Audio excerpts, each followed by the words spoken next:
সবাইকে নমস্কার। আজকের আলোচ্য বিষয় সুসংহত গণতন্ত্র, ইন্টিগ্রেটেড ডেমোক্রেসি। আজকের ভারতবর্ষ তথা সারা বিশ্বে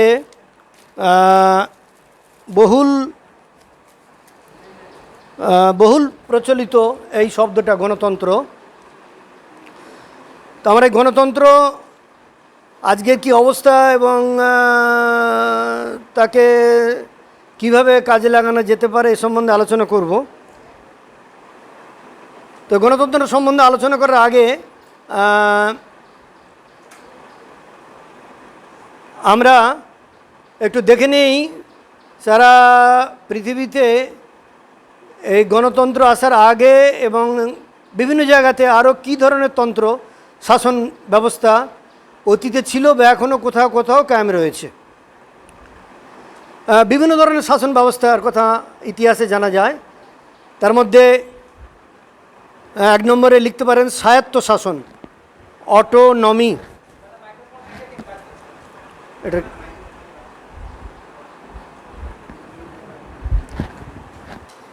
অটোনমি।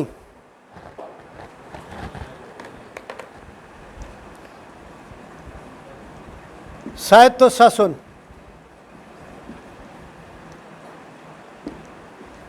অটোনমি, ইংরেজিতে অটোনমি। 2 নম্বর স্বৈরাচারী শাসনতন্ত্র, অটোক্রেসি বা একনায়কতন্ত্র।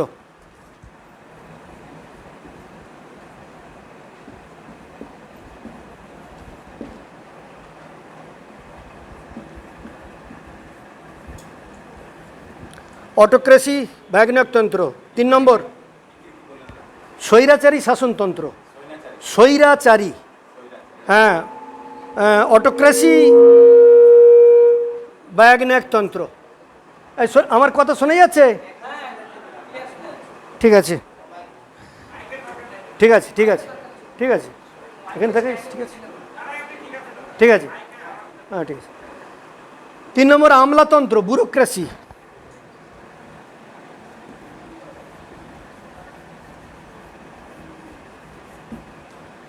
ব্যুরোক্রেসি। 4 নম্বর অলিগার্কি। অলিগার্কি এর বাংলাটা ঠিক জানা নেই। অলিগার্কি ইংরাজি হলো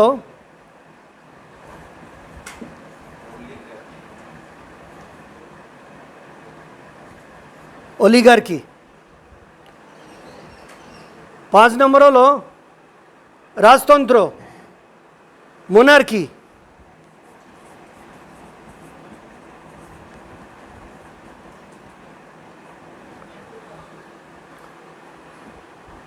মোনার্কি।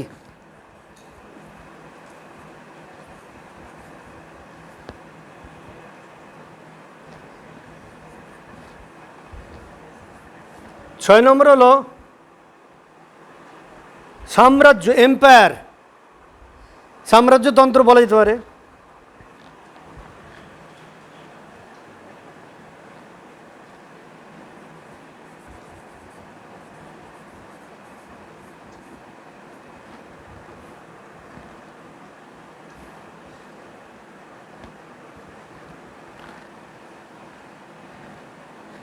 সাম্রাজ্যতন্ত্র বলা যেতে পারে।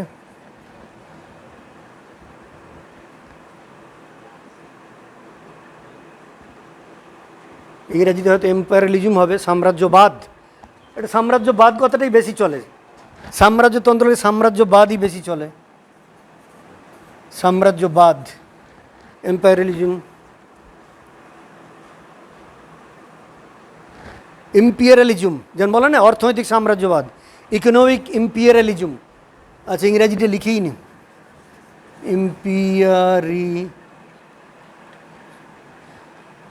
আচ্ছা, স্পেলিংটা একটু দেখে নাও তো ভাই। Imperialism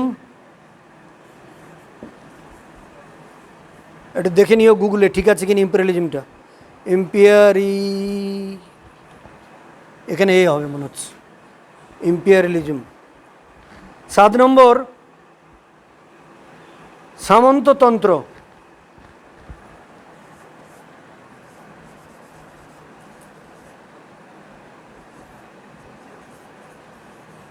feudalism.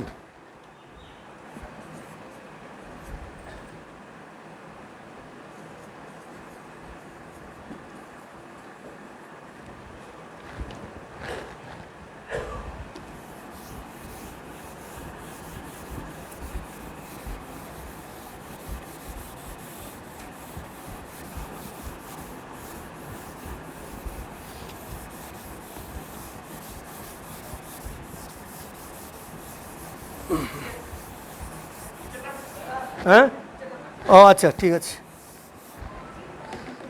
7 নম্বর সামন্ততন্ত্র ফিউডালিজম। 8 নম্বর সাধারণতন্ত্র।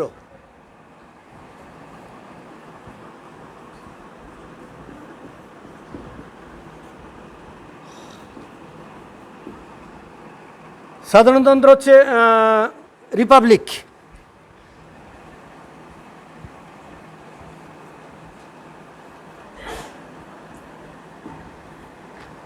রিপাবলিক। 9 নম্বর হলো গণতন্ত্র।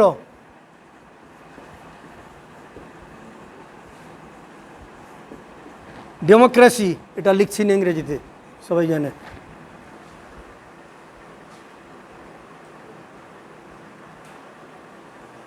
10 নম্বর হলো পূর্ণতন্ত্রবাদ, টোটালিটারিয়ানিজম। টোটালিটারিয়ানিজম।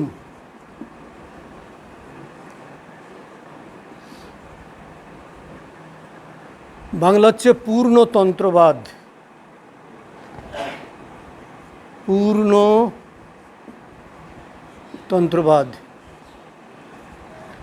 11 নম্বর হলো ফ্যাসিবাদ।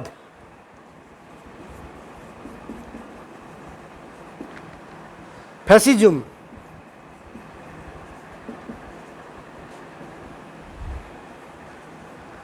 12 নম্বর হলো নাৎসিবাদ।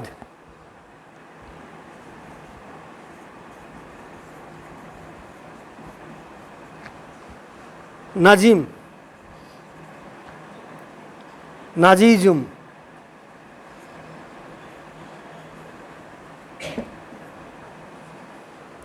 এই হলো মোটামুটি সারা পৃথিবীতে যতগুলো অতীতেও বা এখনও চলছে বিভিন্ন জায়গায় কী ধরনের শাসন ব্যবস্থা, তার একটা মোটামুটি চিত্র। এটাকে নিয়ে আলোচনা করা যায়, কিন্তু আমার একটা দুটো লাইন আমি বলে দিচ্ছি, তাহলে সুবিধা হবে মোটামুটি। প্রথমটা কি বলেছিলাম? স্বায়ত্তশাসন, তাই না?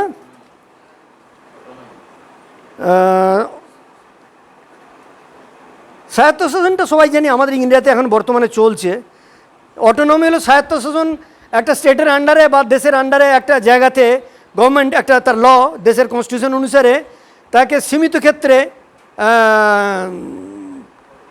সিদ্ধান্ত নেওয়ার অধিকার দেয়। কিছু কিছু ক্ষেত্রে, অর্থনৈতিক ক্ষেত্রে,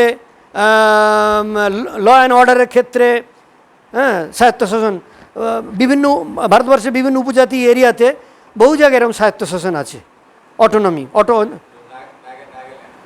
নাগাল্যান্ডে আছে জিটিএ যেটা গোর্খাল্যান্ডে, এটাও স্বায়ত্তশাসন। গোর্খাল্যান্ড টেরিটরি অ্যাক্ট স্বায়ত্তশাসন। কিছু এরা বেশ কিছু ক্ষমতা ভোগ করে, হ্যাঁ, এই নিয়ে করে, এটা হলো স্বায়ত্তশাসন, এটার হচ্ছে অটোনমি। আচ্ছা, 2 নম্বর হলো স্বৈরাচারী শাসনতন্ত্র। এই স্বৈরাচারী, এটাকে ইংরাজিতে কি বলবো? ডিক্টেটারি না, হ্যাঁ, অটোক্রেসি। হ্যাঁ, অটোক্রেসি। সারা পৃথিবীতে বহু স্বৈরাচারী এরকম শাসনতন্ত্রের উদাহরণ দেখা যায়।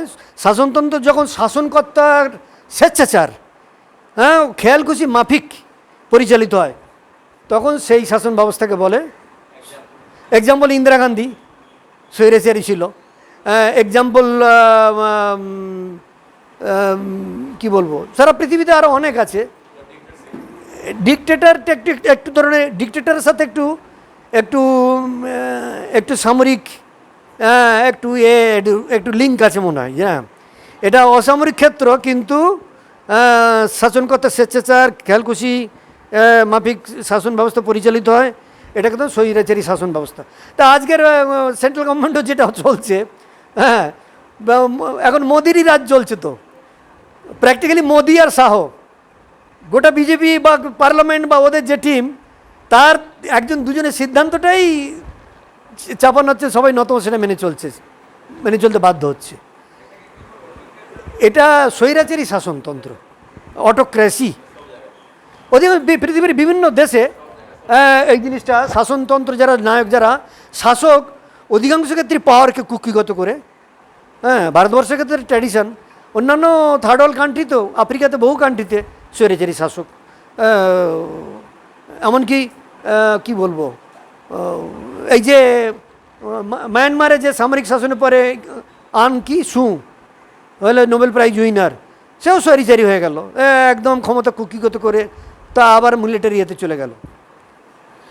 আচ্ছা, তার নম্বর এলো আমলাতন্ত্র, ব্যুরোক্রেসি। এটা তো আমরা জানি, বা গণতান্ত্রিক ধাঁচে বা বিভিন্ন কান্ট্রিতে যে আমলাদের শাসনযন্ত্র ডাইরেক্ট যারা পরিচালনা করে, আমলা আইএস আইপিএস অফিসার্স, হ্যাঁ আইএস আইপিএস অফিসার, এটা হলো ব্যুরোক্রেসি। তো ব্যুরোক্রেসি অনেক দেশে যখন শাসক দুর্বল হয় তখন কি হয়, ওরা প্যারালাল একটা চলে, তাদের রাজ চলে, ব্যুরোক্র্যাটদের তখন চলে। অনেক ক্ষেত্রে তারা কেয়ারও করে না, কিন্তু গণতান্ত্রিক ব্যবস্থায় একটা ভারসাম্য থাকে। হ্যাঁ, আইন বিভাগ, ব্যুরোক্রেসি, এদের মধ্যে ভারসাম্য থাকা উচিত, যে সুসংগত গণতন্ত্রে। তারপরে হলো অলিগার্কি। অলিগার্কি হলো যে শাসন ব্যবস্থায় সুবিধাবাদী মুষ্টিমেয় কয়েকজন শাসক নিজেদের গোষ্ঠী স্বার্থের প্রেরণায় রাষ্ট্র পরিচালনা করে। এখানে গোষ্ঠী স্বার্থ কাজ করে, সেই ধরনের শাসন ব্যবস্থাকে বলা হয় অলিগার্কি। এক্সাম্পল কি দেওয়া যায়, যেমন হ্যাঁ, চায়নাটাকে বলা যেতে পারে, কিন্তু চায়নাটায় না, চায়নাটা হচ্ছে পূর্ণতন্ত্রবাদ, টোটালিটারিনিজম হলো এই ধরনের শাসন ব্যবস্থায় একটিমাত্র রাজনৈতিক দল, one political party dominated country, একটিমাত্র রাজনৈতিক দল রাষ্ট্র ক্ষমতা পরিচালনা করে, দ্যাট ইজ চায়না। হ্যাঁ, কিউবা তো তাই। টোটালি মানে হলো সমগ্র সম্বন্ধী। এই শাসন ব্যবস্থায় সাধারণ জনগণের মতামতের কোনো মূল্য নেই। হ্যাঁ, শাসন ক্ষমতায় অধিষ্ঠিত রাজনৈতিক দলটির ইচ্ছা অনিচ্ছাই সব কিছু। স্ট্যালিনের আমলে তার মুখের কথাই ছিল সোভিয়েত যুক্তরাষ্ট্রের আইন। স্ট্যালিনের আমলে দিদেন সোভিয়েত ইউনিয়ন, টোটালিটারিজমের এক্সাম্পল। আজকে চায় না। হ্যাঁ, আর আজকের মোদিও ঠিক ওইটাই চায়, one nation, one country, one political party. দেখবে এদের ইন্টারনাল এজেন্ডা, বাকিগুলোকে গুড়িয়ে দিয়ে এই ধাঁচে চলবে দেশ। আচ্ছা, তারপর আসছে রাজতন্ত্র। যেন সবাই মোনার্কি। আমাদের এই দেশে গণতন্ত্র আসার আগে ভারতবর্ষে তথা বিভিন্ন দেশে রাজতন্ত্র ছিল, রাজা রানীদের যুগ, তাদের দ্বারা দেশ পরিচালিত হতো, তাদের কথাই ছিল আইন। এখনও বিশ্বের বিভিন্ন দেশে রাজতন্ত্র অর্নামেন্টাল মোনার্কি চলে। ইউরোপের রাজতন্ত্র অর্নামেন্টাল, ব্রিটিশ রাজতন্ত্র আছে না, হেড কে, রানী। এখন কে আছে? রানী দ্বিতীয় এলিজাবেথ। ডেনমার্কের তো এখন রানী আছে, নরওয়েতেও আছে রাজা, অর্নামেন্টাল। আর নেপালে ছিল, এখন রাজতন্ত্র বিলুপ্ত, গণতন্ত্র এসে গেছে। জাপানে অনেক দেশেই আছে অর্নামেন্টাল, মানে ফুল ফ্লেজেড রাজতন্ত্র বিশ্বের বুকে এখন কোথাও নেই, ফুল ফ্লেজেড রাজতন্ত্র। তবে রাজতন্ত্রে বেশ অনেকটা ক্ষমতা ভোগ করছে সৌদি আরবের রাজা। সেখানে তাদের মুখের কথায় অনেক ক্ষেত্রে আইন, যদিও ধীরে ধীরে সংস্কার হচ্ছে।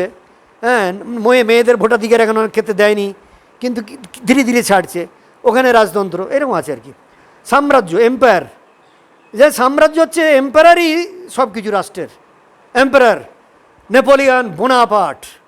হ্যাঁ, সে নেপোলিয়ান বোনাপার্ট ছিল ইতিহাস বিখ্যাত সম্রাট, তার রাজত্ব। আর বলা হয় ব্রিটিশ সাম্রাজ্যে সূর্য অস্ত যেত না, এত বিশাল। হ্যাঁ, সব দেশকে এক একে কুক্ষিগত করে এই যে ব্রিটিশ সাম্রাজ্য বলা হতো সূর্য নাকি অস্ত যায় না, তার মানে কি?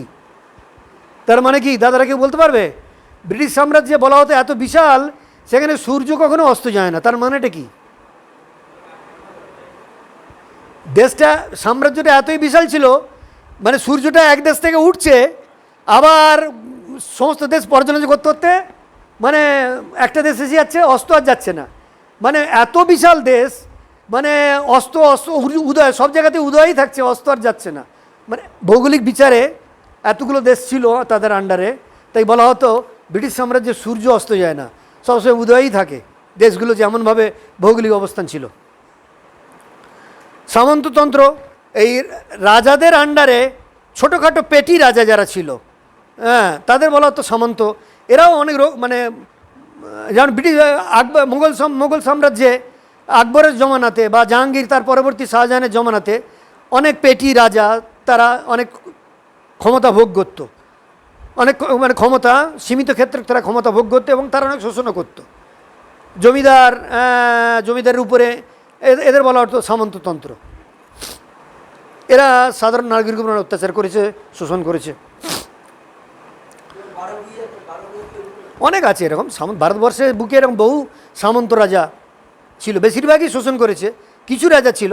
হ্যাঁ, বারভূঁইয়ার আবার তো তারা স্বাধীনতা সংগ্রামী, ব্রিটিশের বিরুদ্ধে সংগ্রাম করেছিল বারভূঁইয়ারা। সাধারণতন্ত্র রিপাবলিক ভারতবর্ষ রিপাবলিক। হ্যাঁ, কী বলা ইন্ডিয়াকে বলা হয়? ইন্ডিয়া রিপাবলিক বলে না, Indian Republic, Republic of India. আরও আছে, হ্যাঁ, মানে মানে শব্দ জোড়া আছে, রিপাবলিক অফ ইন্ডিয়া। ওই যে রিপাবলিক ডে বলা হয়, প্রজাতন্ত্র দিবস। আচ্ছা, গণতন্ত্র, ডেমোক্রেসি, সরকার নির্বাচিত, এখানে নির্বাচিত, এই যে না, এই বলা হচ্ছে যে যেখানে সাধারণতন্ত্র আছে, যেখানে রাষ্ট্রপ্রধান নির্বাচিত হয়, যেমন আমেরিকা, রাষ্ট্রপ্রধান সাধারণ ভোটে নির্বাচিত রাষ্ট্রপ্রধান।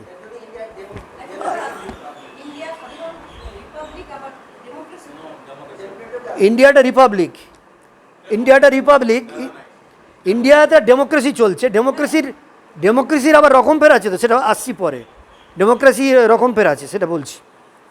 ডেমোক্রেসিতে বিভিন্ন দেশে কোথাও রাষ্ট্রপ্রধান গণতান্ত্রিক সরকার চলছে, আর কোথাও মানে সরকার প্রধান, সেখানে সরকারের প্রধান হচ্ছে প্রধানমন্ত্রী। আর যেমন ইন্ডিয়াতে ব্রিটেনে সরকারের প্রধান প্রধানমন্ত্রী, আবার আমেরিকাতে, হ্যাঁ, এখানে হচ্ছে সরকারের প্রধান হলো রাষ্ট্রপতি। দুটো দেশেই গণতন্ত্র। আবার গণতন্ত্রকে বাবা এক জায়গায় বলেছেন, প্রাউটের একটা আর্টিকেলে, উদারনৈতিক গণতন্ত্র আর সমাজতান্ত্রিক গণতন্ত্র। মানে যে সমস্ত দেশগুলো পুঁজিবাদ আশ্রিত, হ্যাঁ, সেইখানকার দেশগুলোতে উদারনৈতিক গণতন্ত্র, সেখানে ফ্রি বাক স্বাধীনতা আছে, মানুষের অবাধ স্বাধীনতা ভোগ করে, উদারনৈতিক গণতন্ত্র বলা হয়। আবার কমিউনিস্ট কান্ট্রিগুলোতে সেখানেও তারাও বলে এটা এক ধরনের গণতন্ত্র, কিন্তু ওই গণতন্ত্র হলো সমাজতান্ত্রিক গণতন্ত্র। সেখানে গণতন্ত্রটা উদার নয়, রাষ্ট্রের লৌহ যন্ত্রের শৃঙ্খলে আবদ্ধ থাকে সেই তথাকথিত গণতন্ত্র। প্র্যাকটিক্যালি ওটা গণতন্ত্র নয়, গণতন্ত্রের ছাপ। আচ্ছা, পূর্ণতন্ত্র তো বলেছি, তন্ত্রবাদ বলেছি। ফ্যাসিবাদ, ক্ষত্রিয় নেতাদের পাশবিক শক্তি, যেখানে প্রধান তার দ্বারা দেশ শাসন করে। যখন কোনো শাসন ব্যবস্থায় স্থূল ক্ষুদ্র মনোভাবাপন্ন এক বা একাধিক নেতা তাদের পাশবিক শক্তির দ্বারা দেশ শাসন করে, তখন সেই শাসন ব্যবস্থাকে বলা হয় ফ্যাসিবাদ। যেমন উদাহরণ Taliban, Benito Mussolini, Hitler, Nazism, Hitler, ফ্যাসিবাদ ইত্যাদি। নাৎসিবাদ হলো, বিশেষ করে হিটলারের ক্ষেত্রে নাৎসিবাদটা এতই ভয়ঙ্কর হয়ে উঠেছিল, ওটা একটা আলাদা ইজম হিসেবে ইতিহাসে স্থান নিয়েছে। নাৎসিবাদ হলো এমন এক ধরনের শাসন ব্যবস্থা যা স্থূল ক্ষাত্র মনোভাবাপন্ন এক বা একাধিক নেতার পাশবিক শক্তির দ্বারা পরিচালিত। ওই ফ্যাসিবাদ নাৎসিবাদ একই, এটাও ফ্যাসিবাদ, কিন্তু নাজিদের দ্বারা পরিচালিত যে ফ্যাসিবাদ। ফ্যাসিবাদ আর বলছি, ফ্যাসিবাদ আর নাৎসিবাদের মধ্যে পার্থক্য হলো এই যে হিটলারের সময় জার্মানিতে এক নির্বাচিত উপদেষ্টা পরিষদ ছিল। হিটলার একটা নির্বাচিত উপদেষ্টা পরিষদ ছিল, তারা উপদেশ দিত। এই ফ্যাসিবাদে কিন্তু একক, স্ট্যালিন ডিকটেটর,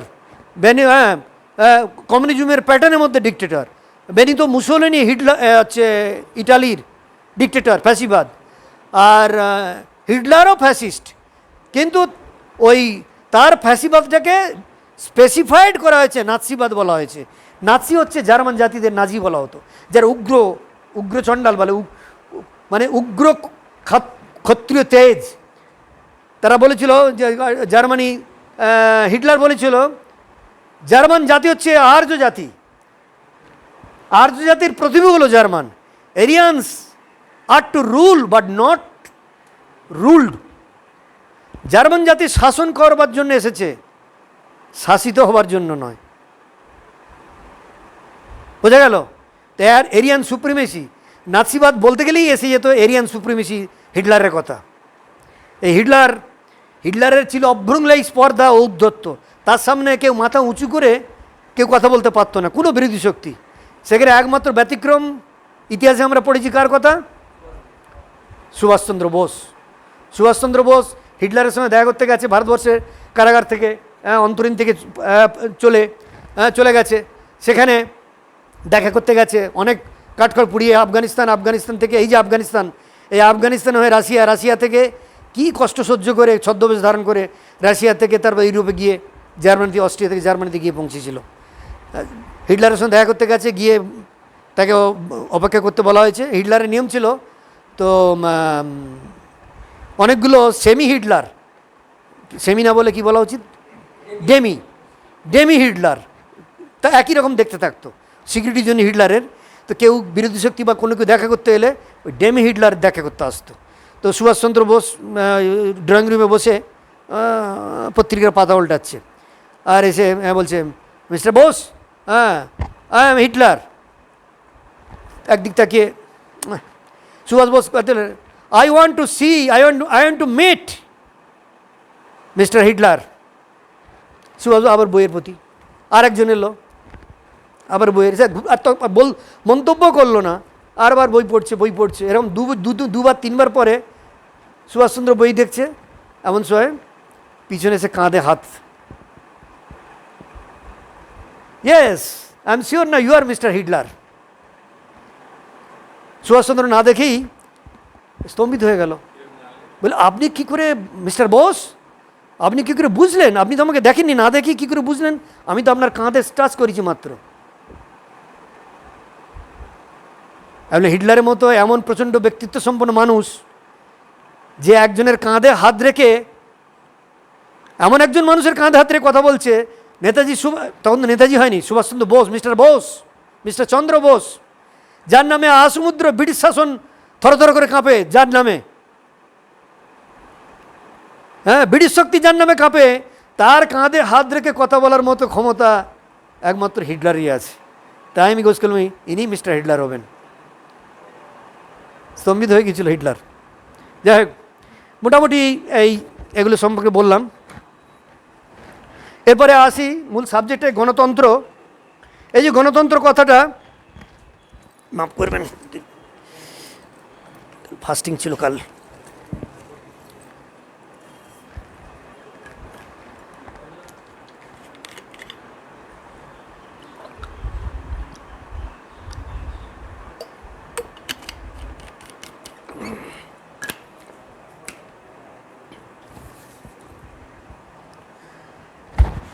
গণতন্ত্র কথাটা দুটো ভাগে ভাগ করি, গণ প্লাস তন্ত্র। তন্ত্রের অর্থ তো আমরা জানি, আর ব্যাখ্যা করার দরকার নাই। তন্ত্র, তন প্লাস ত্রয়ী প্লাস ড, that which liberate from us from the darkness of ignorance, যা আমাদের অজ্ঞতার অন্ধকার থেকে, বন্ধন থেকে মুক্ত করে একটা অর্থ। আরেকটা হলো ত। এখানে তরূপী জড়তা, হলো জড়তার প্রতীক, স্ট্যাটিসিটি। স্ট্যাটিসিটি যা আমাদের জড়তা থেকে মুক্ত করে, সেটা তন্ত্র, তাই তো? এবারে তো গণটা কি তাহলে? না, গণতন্ত্র হলো যা বিধিবদ্ধ পদ্ধতিতে কোনো কিছুকে বাড়িয়ে দেয়। তন্ত্র হলো জড়তা থেকে মুক্ত করা, আর গণ হলো যা বিধিবদ্ধ পদ্ধতিকে বাড়িয়ে দেয়। তাহলে গণতন্ত্র মানে এটার কথা হলো কি, যা গণতার সাহায্যে, গণতমা জনতা, যা গণতার সাহায্যে মানুষকে জড়তা থেকে মুক্ত করে, গণতার সাহায্যে মানুষকে জড়তা থেকে মুক্ত করা আর বিধিবদ্ধভাবে জনগণের ত্রাণের রাস্তা তৈরি করে দেওয়া। গণতা থেকে জনতাকে জড়তা থেকে মুক্ত করা, গণতার সাহায্যে মানুষকে জড়তা থেকে মুক্ত করা, বিধিবদ্ধভাবে জনগণকে ত্রাণের রাস্তা তৈরি করে দেয়া, গণতন্ত্র ডেমোক্রেসি। তো এইটা আচ্ছা, গণতন্ত্রের ডেমোক্রেসিটা অরিজিনাল বাবা বলেছেন মোটামুটি অর্থে ডেমোক্রেসি শব্দটা চলতে পারে, অরিজিনাল এর প্রতিশব্দ খুঁজে পাওয়া যায় না, তবু মোটামুটি চলতে পারে বাবা বলেছেন। এবারে গণতন্ত্রের ইতিহাস আমরা জানি। গণতন্ত্রের সৃষ্টি, এর আগে রাজতন্ত্র সারা পৃথিবীতে ছিল, ভারতবর্ষে ছিল। রাজতন্ত্রের অত্যাচারে অতিষ্ঠ হয়ে বিভিন্ন জায়গায় রাজতন্ত্রের মধ্যে এরকম সীমিত কিছু রাজা ইতিহাসে আদর্শ রাজা হিসেবে পরিগণিত হয়েছেন, যারা ছিলেন যথার্থ অর্থে জনগণের সেবা করতেন। যেমন গল্পের নায়ক হলো রাজর্ষি জনক, রাজা প্লাস ঋষি, রাজা প্লাস ঋষি। এটা বলা হলো যে এই যে পরিবারের থেকে, গৃহের মধ্যে থেকেও এই যে মনের ব্যালেন্স অর্জন করা, হ্যাঁ, সাম্রাজ্য সামলানো এবং আধ্যাত্মিকতা এবং সাম্রাজ্য দুটোর মধ্যে এই যে ব্যালেন্স, হ্যাঁ, মেনটেন করতো। ইতিহাসে কিছু কল্যাণকামী রাজা আছে, উদাহরণ আছে। যাই হোক, তো রাজতন্ত্র বেশিরভাগই অত্যাচার করেছে আমরা জানি, এবং রাজতন্ত্রের অত্যাচারের বিরুদ্ধে ক্ষিপ্ত হয়ে মানুষ প্রথম আমরা দেখি আজ থেকে খুব সম্ভবত 2500 বছর আগে হবে, বৈশালী, বিহারের বৈশালী তখন আলাদা রাজ্য ছিল। সেই বৈশালীতে লিচ্ছবি রাজতন্ত্র কালে, ডাইনেস্টি বলে, সেইখানকার মানুষ তখন বিদ্রোহ করে রাজতন্ত্রকে উচ্ছেদ করে জনতার শাসন শুরু করলো, সাধারণতন্ত্র শাসন ব্যবস্থা। এবং সেটা কেমন ছিল না, নির্বাচন মণ্ডলীর দ্বারা নতুন নির্বাচন ব্যবস্থা, তারা একটা নির্বাচক মণ্ডলী তৈরি করলো, এবং তাদের দ্বারা নির্বাচনের মাধ্যমে সবাই কিন্তু ভোট দিতে পারতো না। যারা লিচ্ছবিরা ভোট দিয়ে, এই যে মহালিচ্ছবি একটা শাসনতন্ত্র, এই শাসন ক্ষমতাকে বলা হচ্ছে মহালিচ্ছবি। কারা ভোট দিত? ওই নির্দিষ্ট লিচ্ছবি, যারা সবাই ভোটদানের অধিকারী ছিল না, যারা যোগ্যতমান পেরিয়েছে বা পাবে, তাদের দ্বারা ভোট দিয়ে, সব জনসাধারণ নয় কিন্তু, দিয়ে এই প্রথম এই সাধারণতন্ত্র শাসন ক্ষমতা জনগণের দ্বারা, জনগণ মানে যারা নির্বাচিত জনতা, সিলেক্টেড জনতা, তার সিলেক্টেড ভোটার, তারা ভোট দিয়ে এই লিচ্ছবিরা এই শাসনতন্ত্রের সূচনা করেছিল। এইটা হলো প্রথম ইতিহাসে প্রথম গণতান্ত্রিক, হ্যাঁ, সংবিধান তৈরি করেছিল কিনা জানা যায় না প্রথম, এটা আমার ঠিক এখন না, আইডিয়া নিয়ে বলতে পারবো না সংবিধান রচনা করেছিল কিনা। কিন্তু প্রথম সাধারণতন্ত্র, হ্যাঁ, সাধারণতন্ত্র আছে, তখন তার তো একটা ফরম্যাট তৈরি নিশ্চয়ই হবে, হয়তো প্রথাগত আজকের মতো সংবিধান নয়, কিন্তু একটা সিস্টেম তো তারা চালু করেছিল জনগণের দ্বারা কীভাবে হবে সেটাকে তুমি, সংবিধান নাম হয়তো তখন আসেনি, কিন্তু একটা সিস্টেম তো তৈরি করেছিল তার দ্বারা। না, রাজা হলে তো সেই রাজতন্ত্রী হয়ে গেল। তো এরা যতদূর মনে হয় ওই মানে রাজার আন্ডারে যে সমস্ত বিশিষ্ট ব্যক্তিবর্গ যারা বিভিন্ন জায়গায় থাকে না, ঠিক রাজাও নয়, অনেক বিশিষ্ট ব্যক্তি আছে ওর মধ্যে, বিভিন্ন জন আছে যারা সম্মানীয়, বিভিন্ন সমাজের বিভিন্ন ক্ষেত্রে সম্মানীয় যারা, যেমন বিক্রমাদিত্য রাজকালে যেমন নবরত্ন থাকতো, হ্যাঁ, হয়তো এরকমই হবে, যাদের বিশেষ সম্মানীয় বেষ্টি বা এরকম।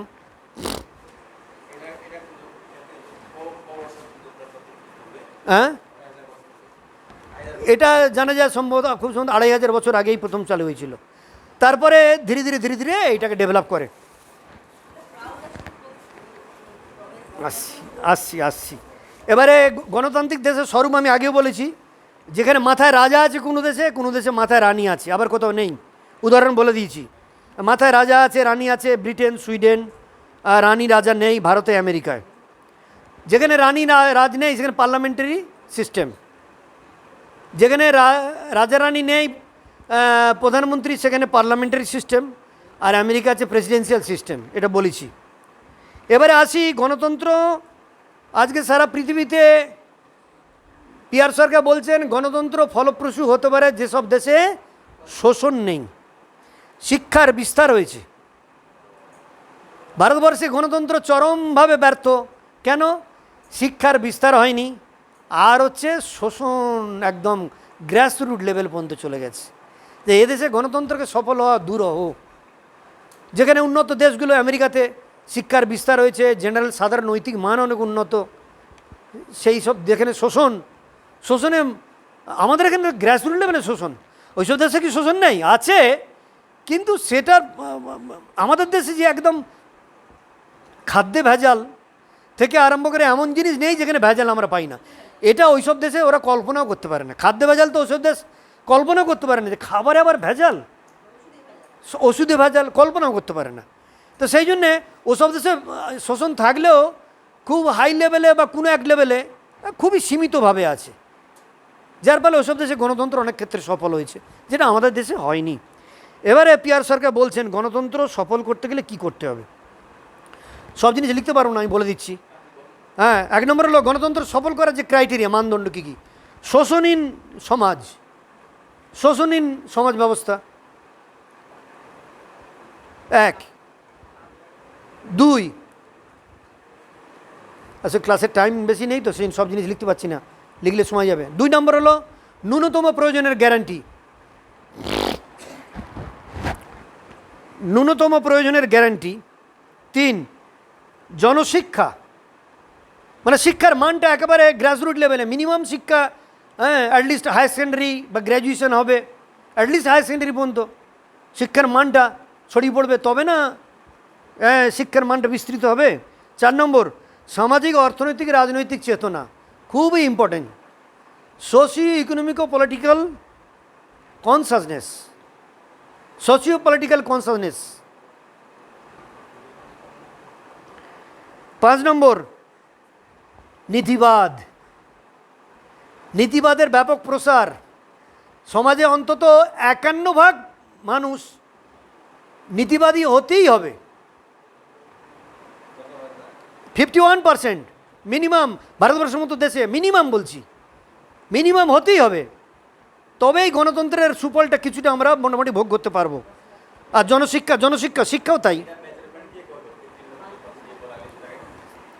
না, মেজারমেন্টটা তো আদম সুমারির দ্বারা করা যেতে পারে। শাসন ব্যবস্থার সুমারির দ্বারা জনশিক্ষা কত % হয়েছে এটা তো বের করা যেতে পারে। হ্যাঁ, সেটা তো সদ্বিপ্ররা ছাড়া কারা করবে।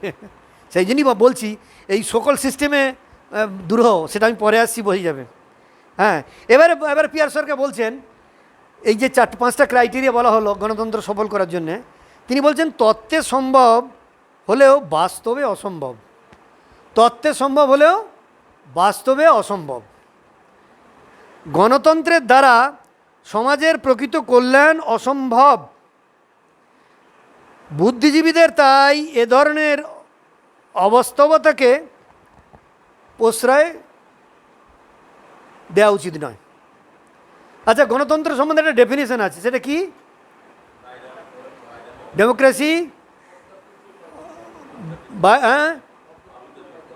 By of the people, by the people, for the people. জনগণের দ্বারা, জনগণের জন্য। কিন্তু আলটিমেটলি কী হয়ে দাঁড়িয়েছে আজকের গণতন্ত্র? Of the fool, by the fool, for the fool. গণতন্ত্র বোকাদের দ্বারা নির্বাচিত এবং বোকাদের জন্য হয়ে দাঁড়িয়েছে। মানুষকে ইট ইজ নাথিং বাট এ ফুলক্রেসি। আর তাই তো পিয়ার সরকার বলেছেন রাজনৈতিক গণতন্ত্রের ধাপ্পাবাজি নয়, বা রাজনৈতিক গণতন্ত্রের ধোঁকাবাজি নয়, চাই অর্থনৈতিক গণতন্ত্র।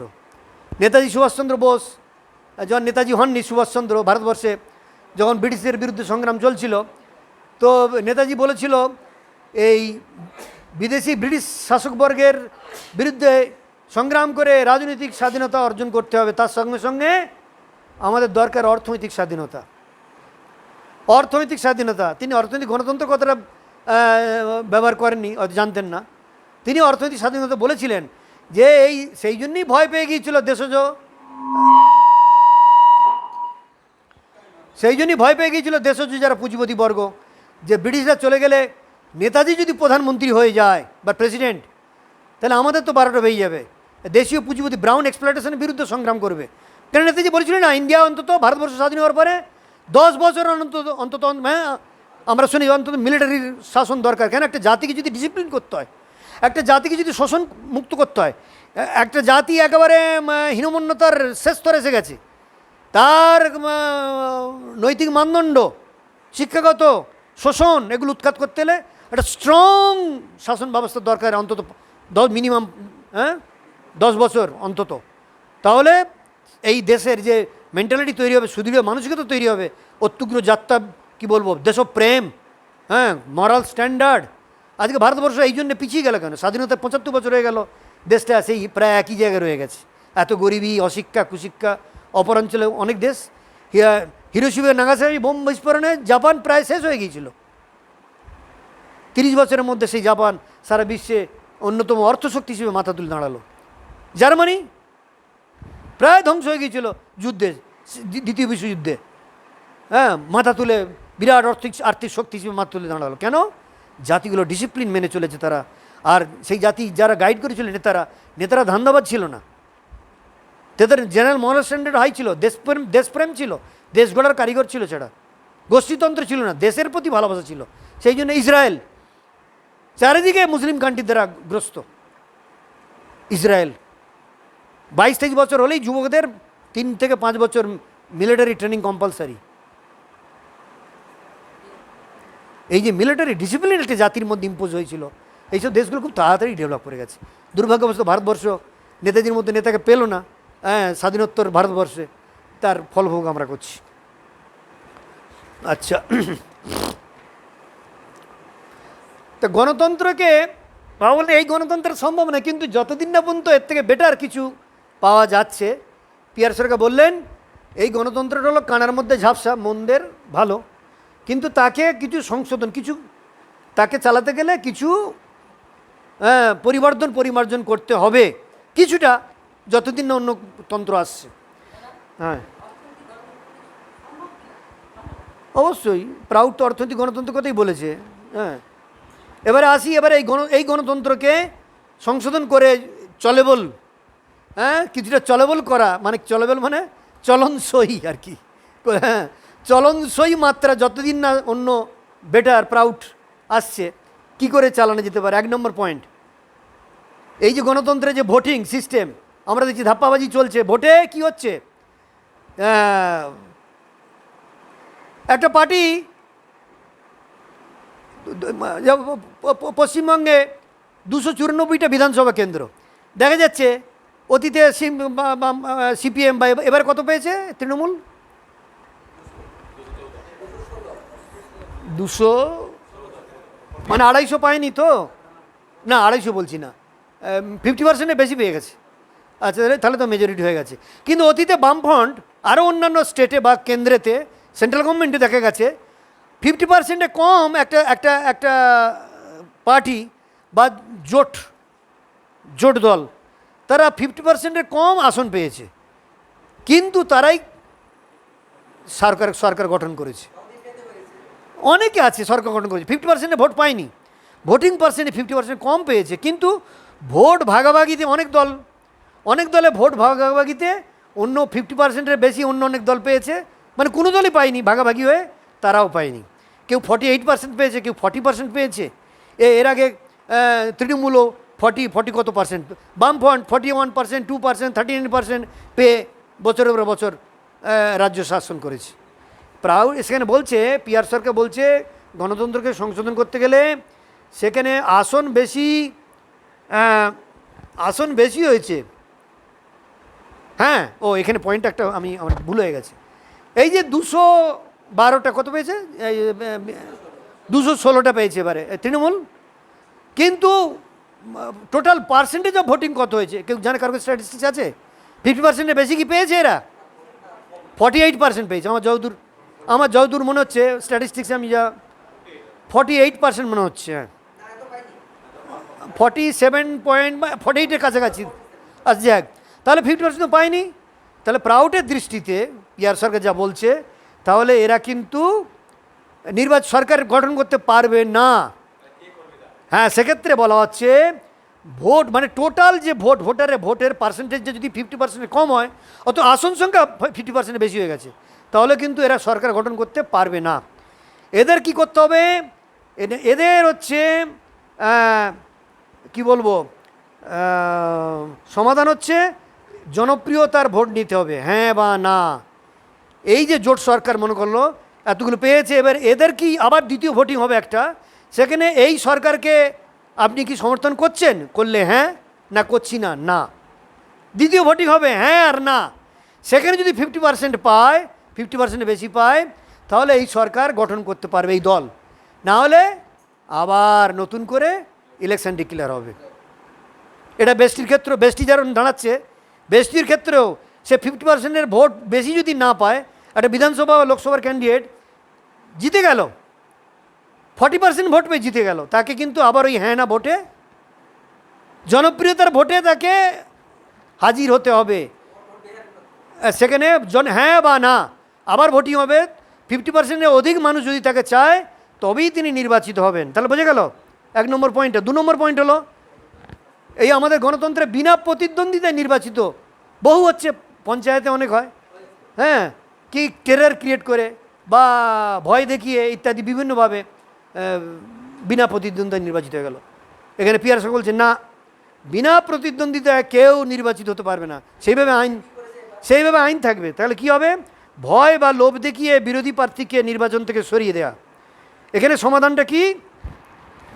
এখানে ওই জনপ্রিয়তার ভোট, এখানে জনপ্রিয়তার ভোট, যে যদি একজন ক্যান্ডিডেট হয়, একজন মানা হবে না। এবার একজন ক্যান্ডিডেট যদি হচ্ছে, সেখানে ওই 51% না পেলে নির্বাচন বাতিল। মনে করো কংগ্রেস থেকে নমিনেশন দিয়ে উইথড্র করে নিয়েছে, শুধু তৃণমূলের আছে, সিপিএমের নেই, বিজেপির নেই, ভয়ে হোক বা মানে কী বলে চাপ সৃষ্টি করে হোক, তারা উইথড্র করে নিয়েছে। এবারে একজনই পার্টি, আর কেউ এগিয়ে আসছে না, তাহলে এবার সেই একজন প্রার্থীকে কী হবে? জনপ্রিয়তা যাচাই করতে হবে, তাকে চাইছে কি না, হ্যাঁ বা না ভোট। 51%-এর যদি কম হয়, নির্বাচন বাতিল। 51%-এর বেশি হলে তাহলে সে জিতবে। আর যদি 51%-এর কম হয়, ওই প্রার্থীর ভোটিং তো বাতিল হলোই, যারা ওই অন্যান্য পার্টিরও দাঁড়িয়েছিল উইথড্র করে নিয়েছে, পরের ইলেকশন না, এই উপনির্বাচন হবে তো আবার, পরে আবার এটার জন্য হলো না, আবার উপনির্বাচন হবে। এই উপনির্বাচনে এরা কিন্তু কেউ আর দাঁড়াতে পারবে না, এই মানে এক্সিস্টিং যে আপাতত জিতেছিল আর যারা নমিনেশন করে উইথড্র করে নিয়েছে, এরা আর কেউ দাঁড়াতে পারবে না টিল মানে next election, general election, by election নয়, হ্যাঁ, ওই পরের ইলেকশনে তারা আবার দাঁড়াতে, কিন্তু এই বাই ইলেকশনে তারা দাঁড়াতে পারবে না। এখানে এই মানদণ্ড এটাই। 3 নম্বর হলো, এটা একটা ক্রিটিক্যাল, সংরক্ষিত আসন।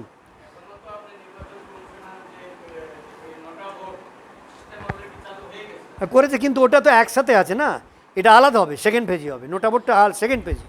50%-এর কম ভোট পেলেই সেকেন্ড ওই হ্যাঁ বা না আবার ভোটে অ্যাপিয়ার হতে হবে। 3 নম্বর সংরক্ষিত আসন। আচ্ছা, আমরা আজকে যে এই যে schedule caste, schedule tribe, reserve seat আমরা দেখি লোকসভা, বিধানসভায়, পঞ্চায়েতে, এই পিআর সরকার বলছেন এই সংরক্ষিত আসন অ্যাকচুয়ালি অনগ্রসর বা সংখ্যালঘু সম্প্রদায় স্পষ্ট ভাষায় যদি তারা দাবি করে, তবেই সে এলাকায় সংরক্ষণ দেওয়ার কথা বিবেচনা করতে পারে, নাহলে নয়। সরকার বা পার্টি শুধু ভোট রাজনীতির স্বার্থে ওই সংরক্ষণ করে দিল, সেই এলাকার মানুষ যদি স্পষ্ট ভাষায় ডিমান্ড করে, তাহলে, নাহলে নয়। এবারে সেখানে নির্বাচনটা, প্রার্থী নির্বাচনটা কী করে হবে? আজকের কি হচ্ছে, যেখানে যেখানে রিজার্ভ সিট, শিডিউল ট্রাইব বা শিডিউল কাস্টের ক্যান্ডিডেট খাড়া হতে পারে, অন্য কেউ নয়। পিআর সরকার বলছেন না। তিনি কি নিদান দিচ্ছেন? তিনি বলছেন সেখানে নির্বাচনে হবে, প্রথমে প্রাথমিক ভোট হবে। প্রাথমিক নির্বাচনে কি হবে?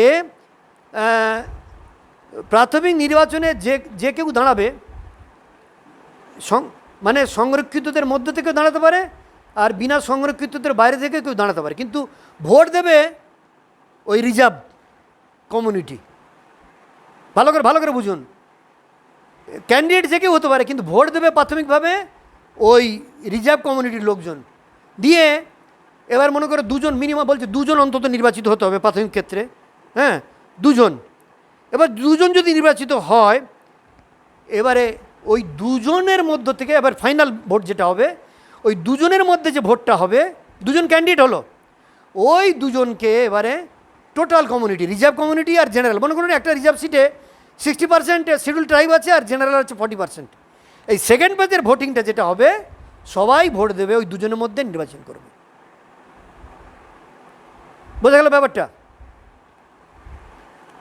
আর যদি একজন হয়, ব্যাপারটা একই, একজন হলেও ওই সবাই ভোট দেবে।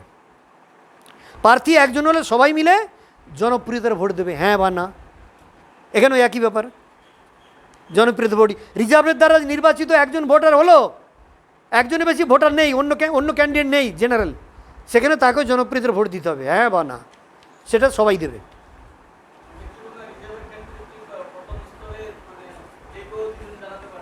যে কেউ জেনারেল বা রিজার্ভ সিটের, রিজার্ভ কমিউনিটির মধ্যে থেকে যে কেউ দাঁড়ালো, একজন দুজন তিন দাঁড়ালো, তাদের মধ্যে মিনিমাম অন্তত দুজনকে বাঁচতে হবে। এবং দুজন হলো না, দেখা গেলো একজনই হয়তো নির্বাচিত হলো, তাকে কিন্তু সেটা রিজার্ভ কমিউনিটিরই হয়তো লোক, তাকেও কিন্তু ওই সেকেন্ড ফেজে সবার ভোটে জনপ্রিয়তা যাচাই করতে হবে, হ্যাঁ না ভোট, তবেই সে নির্বাচিত হবে। হ্যাঁ, এবারে 4 নম্বরে বলা হচ্ছে প্রত্যেক প্রার্থীর নিজস্ব নির্বাচনী ইস্তাহার থাকবে। প্রত্যেক প্রার্থীর নিজস্ব লিখিত নির্বাচনী ইস্তাহার থাকবে, কে কী করবে, আগামী 5 বছরে আমি কি উন্নয়নের কাজ করব, কি করব, প্রতিশ্রুতি, লিখিত প্রতিশ্রুতি বা ইস্তাহার যাই থাকুক। এবারে নির্বাচিত হবার পরে যদি সেই প্রতিশ্রুতি সে পালন না করে, তাহলে জনগণের রাইট আছে তার বিরুদ্ধে মামলা করার, মামলা হতে পারে, জনগণের রাইট আছে। এবং সেই মামলায় হেরে গেলে তার যে কি বলবো প্রার্থীপদ বাতিল হয়ে যাবে। আজকের নির্বাচন প্রক্রিয়া নেই, শুধু প্রতিশ্রুতির ফুলঝুরি, সোনার বাংলা গড়ে দেবো, অমুক করবো তমুক করবো। হ্যাঁ, তো যে প্রতিশ্রুতি দিয়ে তুমি ক্ষমতা এসছো, তুমি যদি পালন না করো, যে কেউ জনতা যে কেউ যদি চ্যালেঞ্জ করে কোর্টে, হ্যাঁ, কোর্টে প্রমাণ হয়ে গেলে তাহলে তার প্রার্থীপদ বাতিল হয়ে যাবে। এবার 5 নম্বর, প্রাপ্তবয়স্কদের ভোটাধিকার। আজকের নির্বাচনে পিআর সরকার বলছে না, একজন 18 বছর বয়স হলে যে কেউ ভোটাধিকার সবার তিনি স্বীকার করেননি। তিনি বলছেন রাজনৈতিক ক্ষমতার কেন্দ্রীকরণ আর অর্থনৈতিক ক্ষমতার বিকেন্দ্রীকরণ। অর্থনৈতিক ক্ষমতা তৃণমূল স্তরে ছড়িয়ে দাও, রাজনৈতিক ক্ষমতা যে কেউ তার প্রয়োগ করতে পারবে না, এর জন্য যোগ্যতার অধিকারী হতে হবে। হ্যাঁ, রাজনৈতিক ক্ষমতার কেন্দ্রীকরণ মানে কি একজনের হাতে, তাহলে তো ডিক্টেটরশিপ হয়ে যাবে না, সেখানে গ্রুপ, হ্যাঁ, মানে বহুদের নির্দিষ্ট বহুদের মধ্যে, তাদের মধ্যে কেন্দ্রীকরণ, তার লেভেল আছে, যেমন এই বোর্ড আছে, বিভিন্ন বোর্ড আছে, লেভেল আর কি। আর এটার জন্য এই জায়গা পৌঁছানোর জন্য তাকে যোগ্য হতে হবে। তাই ভোটার সকলের জন্য নয়, ভোট যে কেউ ভোট দিতে পারে না। 18 বছর বয়স হলেই ভোট, পিআর সরকার বলছে তার কম বয়সেও একজন ভোটার হতে পারে, যদি সে শিক্ষিত, রাজনৈতিক কি বলবো সামাজিক, অর্থনৈতিক রাজনৈতিক সচেতনতা, সামাজিক রাজনৈতিক সচেতনতা, সোশিও পলিটিক্যাল কনসাসনেস যদি সে অর্জন করে, একজন 16 বছর বয়স হলেও সেও ভোটার হতে পারবে। উদাহরণ, আরে আমাদের ইতিহাসে উদাহরণ আছে, এই বাংলায় একজন অধ্যাপক, বয়স তো কত বছর বয়স অধ্যাপক হয়েছিল, ডিরোজিও কত বছর বয়স অধ্যাপক হয়েছিল? হ্যাঁ, 18 বছর বয়স বা তারও কম, 18 বছর বয়সে। আচ্ছা, আমাদের শঙ্করাচার্য এই যে ক বছর বয়সে, 16 বছর বয়সে কত তাবর সারা ভারতবর্ষের এদের হারিয়ে দিল, তার্কিকদের, পণ্ডিতদের হারিয়ে দিল, এই অল্প বয়সের জ্ঞান। তো জ্ঞানটা কোনো বয়সের মানদণ্ডে সেখানে বিচার্য হতে পারে না। একজন আমেরিকা কয়েকদিন আগে পেপারে দিয়েছিল, আমেরিকাই তো, হ্যাঁ, 12 বছর 11 না 12, হ্যাঁ 12 বছর বয়সের একজন ছেলে, 9 বছর বয়সের একজন বিস্ময় বালক, সে প্রফেসর হয়ে গেছে। ফিজিক্সে দুটো চ্যাপ্টার পড়াচ্ছে, সে অলরেডি তাকে অফিসিয়ালি তাকে রেকগনাইজ করেছে প্রফেসর হিসেবে। বাচ্চা ছেলে একটা, সে এরকম ক্লাসের মধ্যে ঘুরে ঘুরে ক্লাস দিচ্ছে আর নোট দিচ্ছে আর লেকচার দিচ্ছে, বলছে বিস্ময় বালক। তো বয়সের দ্বারা কোনো দিন সীমিত করে রাখা উচিত না, পিয়ার সরকার বলছেন। তাহলে প্রাপ্তবয়স্কের ভোটাধিকার প্রাউড সবার মানছে না, সিলেক্টেড যারা শিক্ষিত, সোশিও রাজনৈতিক চেতনা যাদের আছে, হ্যাঁ, মরাল স্ট্যান্ডার্ড, তার ভিত্তিতেই ভোটাধিকার পাওয়া যাবে। আচ্ছা, এবারে শিক্ষা ব্যবস্থা, প্রার্থীর যোগ্যতা, শিক্ষাগত যোগ্যতা, তার নৈতিক মানদণ্ড, হ্যাঁ, ত্যাগব্রতী মনোভাব, এগুলো হলো মানদণ্ড প্রার্থী হওয়ার ক্ষেত্রে। ভুক্তভোগী ইলেকশনে যদি ইমপ্লিমেন্ট করা যায় তো অনেক কিছু হয়ে যাবে, এখন তো আমরা ইমপ্লিমেন্ট করতে পারিনি অনেক ক্ষেত্রে। আচ্ছা, এবারে বলা হচ্ছে বয়সের ভিত্তিতে নয়, শিক্ষা রাজনৈতিক চেতনার ভিত্তিতে ভোটাধিকার। উদাহরণ বলে দিয়েছি। হ্যাঁ, এই বাধ্যতামূলক শিক্ষা ব্যবস্থা, এই যে শিক্ষা ব্যবস্থা প্রসার, সেখানে প্রাউড বলছে শিক্ষা অবৈতনিক হবে, সর্বোচ্চ স্তর পর্যন্ত অবৈতনিক করতে হবে। সেখানে শিক্ষা ব্যবস্থা রাষ্ট্রীয় দাপট চলবে না। শিক্ষার আর্থিক দায় দায়িত্ব রাষ্ট্রের, হ্যাঁ, শিক্ষার আর্থিক দায় দায়িত্ব রাষ্ট্রের, হ্যাঁ, সেখানে কিন্তু রাষ্ট্র নাক গলাতে পারবে না, অটোনোমাস হবে বডি। আচ্ছা, শিক্ষা 5 বিশ্বৈক্যতাবাদ ছাড়া অন্য কোনো মতবাদের প্রচার নয় শিক্ষা ব্যবস্থায়। ছাত্রদের মধ্যে জ্ঞানের ক্ষুধা জাগাতে হবে, শ্রদ্ধা, ভক্তি, শৃঙ্খলা, নিয়মানুবর্তিতাকে শেখাতে হবে, যেগুলো আজকে শিক্ষা ব্যবস্থায় থেকে প্রায় উদয় হয়ে গেছে। বিজ্ঞানসম্মত দৃষ্টিভঙ্গি জাগাতে হবে।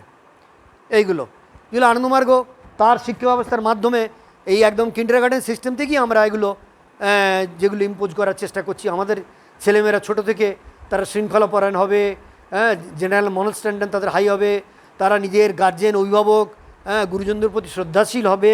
হ্যাঁ, এই যে গুণগুলো, সদ্গুণগুলো ছোটো থেকেই তাদের মধ্যে আমরা সঞ্চারিত করা চেষ্টা করছি আমাদের শিক্ষা ব্যবস্থার মাধ্যমে। এবং এটা আমাদের আনন্দমার্গ শিক্ষা ব্যবস্থার এ ব্যাপারে সুনাম আছে প্রজন্মের পর প্রজন্ম।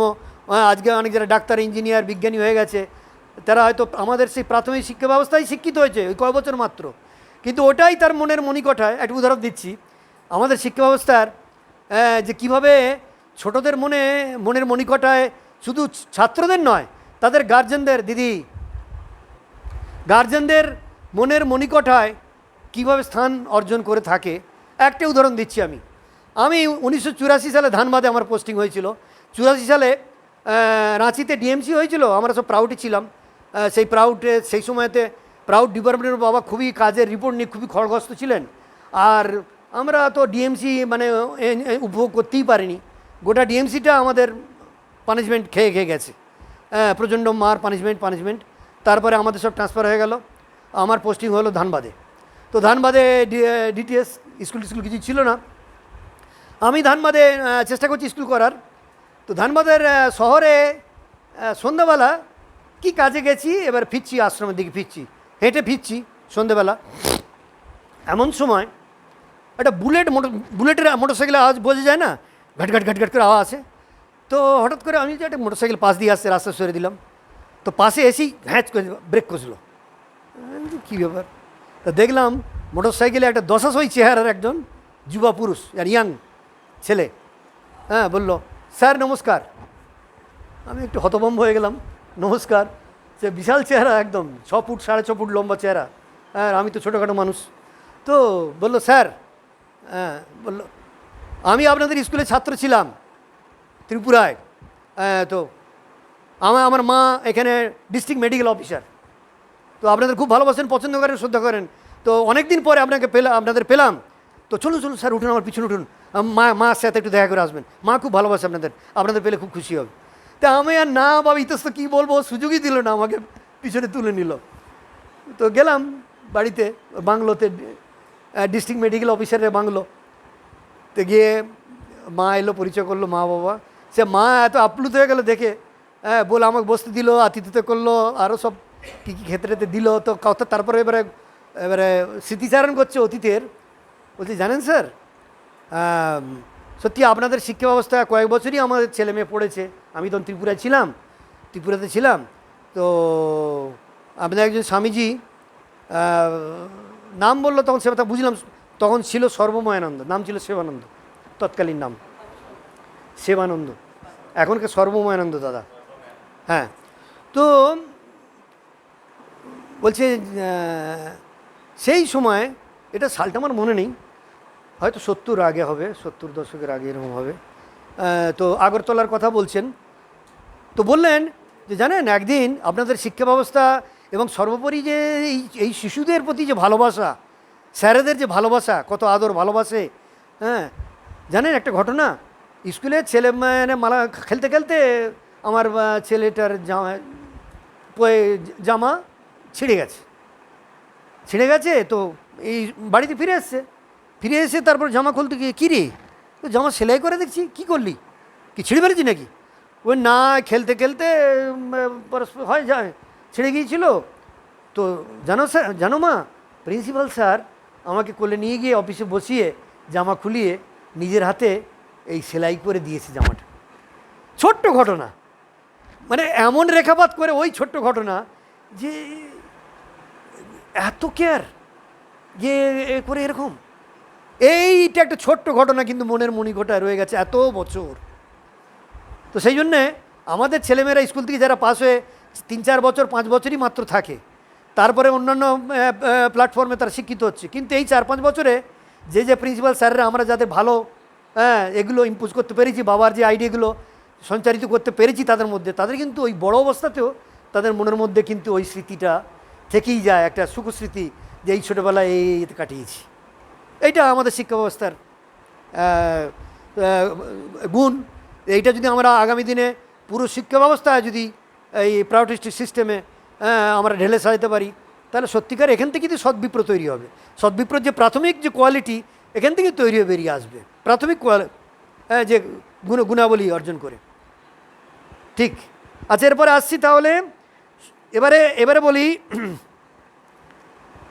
এই যে অবস্থাটা অ্যাকচুয়ালি যেগুলো বললুম, এই ব্যবস্থাগুলো অ্যাকচুয়ালি প্রচলিত ব্যবস্থাতে সম্ভব নয়। তার জন্য দরকার প্রাউটিস্টিক সদ্বিপ্রতন্ত্র। প্রাউটের সদ্বিপ্রতন্ত্রের বাস্তবায়নের মাধ্যমেই একমাত্র এই যে জিনিসগুলো গণতন্ত্রের, এই যে গণতন্ত্রের যে জিনিসগুলো বলা হলো, এই গণতন্ত্রের আচ্ছা এটা বলছি, আর একটু কয়েকটি জিনিস বলে দিই, তারপরে এটা বলবো। হ্যাঁ, এখানে বলা হচ্ছে গণতন্ত্রকে, যে আজকের গণতন্ত্র কি দেখছি, যে যারা মন্ত্রী তারা খবরদারি করে। দুপাশে মন্ত্রী, একটা টিপ ছাপ দেয় মন্ত্রী, সে মন্ত্রী বিভাগের মন্ত্রী হয়ে গেল, সে গিয়ে একটা আইএস অফিসার তার বিভাগীয় সচিবের উপরে ডান্ডা করে থাকলো, এই করো ওই করো, কিছুই বোঝে না হয়তো। আর সচিব আর এই যে আমলা যারা, এদের হাতেই কিন্তু পুরো প্রশাসন এদের হাত। দেখবেন এই গতবারে আমপানের পরে এখানে পশ্চিমবঙ্গে এই যে ত্রাণে পার্টির হাতে ছিল ত্রাণ, অনেক দুর্নীতি হয়েছে। তা থেকে শিক্ষা নিয়ে এবারে মুখ্যমন্ত্রী কি করেছে, এবারে যশ হলো, হ্যাঁ ঝড় এলো, এবারে ত্রাণ ব্যবস্থার কি করলো, আর পঞ্চায়েতের হাতে আর রাখেনি, পুরো ব্যুরোক্র্যাটদের হাতে, আমলাদের হাতে পুরো কঠোর নজরদারির মাধ্যমে সেখানে দিয়েছে। তারাই পুরো একদম পর্যালোচনা করে যারা উপকৃত তাদের সংখ্যা ঠিক করবে, তাদের কাজ করতে দিয়েছে। এবার বলছে অধিকাংশ ক্ষেত্রে গণতান্ত্রিক ব্যবস্থায় এই আমলাদের কাজে হস্তক্ষেপ করে মন্ত্রীরা। শুধু মন্ত্রী নয়, একটা 2 আনা 4 আনার নেতারা পর্যন্ত পঞ্চায়েতের সেখানে গিয়ে বসে থাকে, থানাতে গিয়ে বসে থাকে, থানায় ওকে থানাতে গিয়ে বসে থাকে, একে ছেড়ে দিন, ওকে ছেড়ে দিন, খবরদারি করে, জুলুম করে, ক্রিমিনাল ছাড়ানোর জন্য এ করে, পার্টির ক্যাডারদের তারা ছাড়ানোর জন্য চাপ সৃষ্টি করে, কাটমানি খায়, আরও কত কিছু। তো আমলাদের যদি স্বাধীনভাবে, সেখানে বলা হচ্ছে প্রাউটে বলা হচ্ছে কি, আমলাদের স্বাধীনভাবে কাজ করতে দিতে হবে। কি বলা হচ্ছে, সচিবালয়ের ওপরে মন্ত্রিমণ্ডলের হস্তক্ষেপ নয়। কি বলা হচ্ছে, সচিবালয়, ক্যাবিনেট, ক্যাবিনেট যেটা সচিবদের প্রশাসন, যেটা মানে মিনিস্ট্রি ক্যাবিনেট নয়, মানে সেক্রেটারিদের ক্যাবিনেট, এই ক্যাবিনেটের ওপরে বিভিন্ন বিভাগের যারা সচিব থাকবে তাদের ওপরে কোনো মন্ত্রী হস্তক্ষেপ করতে পারে। মন্ত্রীদের কী দায়িত্ব, মন্ত্রীদের দায়িত্ব, জনপ্রতিনিধিদের দায়িত্ব আইন প্রণয়ন করা, বিধানসভায় পার্লামেন্টে আইন প্রণয়ন করা, বাজেট পাস করা, ইত্যাদি ইত্যাদি, এর মধ্যে দিয়ে তাদের দায়িত্ব। সচিবদের, আমলা, BDO, SDO, IPS officer, DM, সচিব, এদের কাজে কোনো নেতা মন্ত্রী খবরদারি চলবে না। এটা একটা স্বাধীন, একটা অটোনোমাস বডি তৈরি হবে, কোনো মন্ত্রী নয়। হ্যাঁ, এমন হতে পারে শুধু মন্ত্রীর একজন, হয়তো শুধু মুখ্যমন্ত্রীর কাছে এরা দায়বদ্ধ থাকবে। এরা যত সচিব তাদের হেড হবে প্রধান সচিব, মুখ্য সচিব। আর মুখ্য সচিব হয়তো, এটা এখানে সত্যধর্মানন্দ এই প্রাউডের রূপরেখা বা এই বইতে এখানটা এই জায়গাটা কিন্তু একটু কনফিউশন আছে, ক্লিয়ার বলা নেই। বলা আছে মন্ত্রীদের খবরদারি চলবে না। সেখানে একটা কোশ্চেন, তাহলে একজনের কাছে তো অ্যান্সারেবল হবে। হ্যাঁ, এটা একটু পর্যালোচনার ব্যাপার আছে। আমি সর্বতন্দার সাথে বলছিলাম, বলছে একটু নিয়ে এসো তো দেখবো, পড়ে দেখবো। আমি দাদা এরকমই কিন্তু আছে, এটা হয়তো এমন হতে পারে প্রিন্টিং মিস্ট হয়, আমাদের বহু জায়গাতে বইয়েতে মুদ্রণ প্রমাদ হয়েছে। তো সেখানে ব্যাপারটা এইভাবেই ব্যাখ্যা করা আছে আর কি। আচ্ছা, এবারে বলা হচ্ছে লোকসভা বিধানসভার মধ্যে সীমাবদ্ধ থাকবে এই যারা জনপ্রতিনিধি, তারা আইন প্রণয়ন করবে, বাজেট প্রণয়ন, নিয়ম নীতি নির্ধারণ, অর্থনৈতিক পরিকল্পনা, প্রতিরক্ষা নীতি। এরা জনপ্রতিনিধিরা পার্লামেন্টে বসে এগুলো ঠিক করবে। প্রশাসনে এরা হস্তক্ষেপ করবে না। প্রশাসন মানে এই যারা আমলা, এদের দ্বারা চলবে। হ্যাঁ, এবার তার নিয়ম থাকবে, নীতি থাকবে, তার ভিজিলেন্স থাকবে, সব কিছু থাকবে, তারা ভুল করছে কিনা, দুর্নীতি করছে কিনা, তার জন্যে আইন থাকবে। সরাসরি ইন্টারফেয়ার তারা করবে না। অন্যান্য যারা সচিবরা মুখ্য সচিবের অধীনে থাকবেন। আচ্ছা, বিচার বিভাগ। দেখো, গণতন্ত্রের 4টি স্তম্ভ, এগুলো এটা লিখে নিতে পারো। গণতন্ত্রের 4টি মূল স্তম্ভ, এরা স্বাধীন, পরস্পর কারো প্রতি ইন্টারফেয়ার করতে পারবে না। একটা হলো আইন বিভাগ, মানে সুসংহত গণতন্ত্র, ইন্টিগ্রেটেড গণতন্ত্র হতে গেলে 4টে স্তম্ভ। একটা হলো আইন বিভাগ, 2 নম্বর হলো শাসন বিভাগ, 2 নম্বর হলো শাসন বিভাগ, 3 নম্বর হলো বিচার বিভাগ,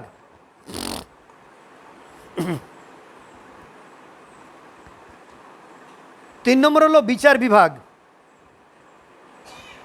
আর 4 নম্বর হলো হিসাব পরীক্ষণ বিভাগ। হিসাব পরীক্ষণ বিভাগ, অডিটিং। প্রাউড বলছে এই 4টে, প্রাউড প্রবক্তা বলছে এই গণতন্ত্র, ইন্টিগ্রেটেড ডেমোক্রেসি, গণতন্ত্রকে ফলপ্রসূ করতে গেলে 4টে স্তম্ভকেই স্বাধীন, কেউ কারোর ওপর খবরদারি করবে না, 4টে বিভাগকেই স্বাধীন। এবং তাহলে সাংবিধানিক রক্ষা কবচ থাকবে স্বাধীন, তার উপর কেউ অন্য ইন্টারফেয়ার করতে পারবে না। তাহলে একটা মোটামুটি ব্যালেন্স থাকবে।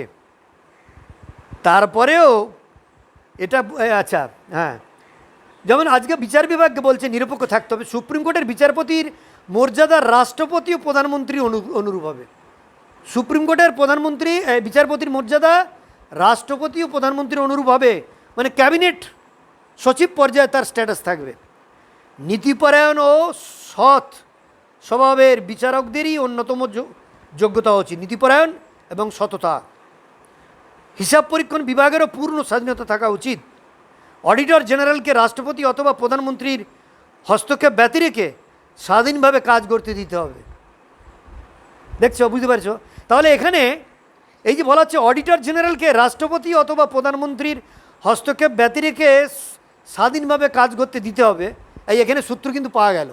এই যে আমি সচিবালয়ের কথা বলছিলাম না, মুখ্য সচিব কোনো মন্ত্রীর অধীনে থাকবে না। হ্যাঁ, এখানে হয়তো ভাষার একটু হয়তো লেখার সময় কিছু হয়েছে।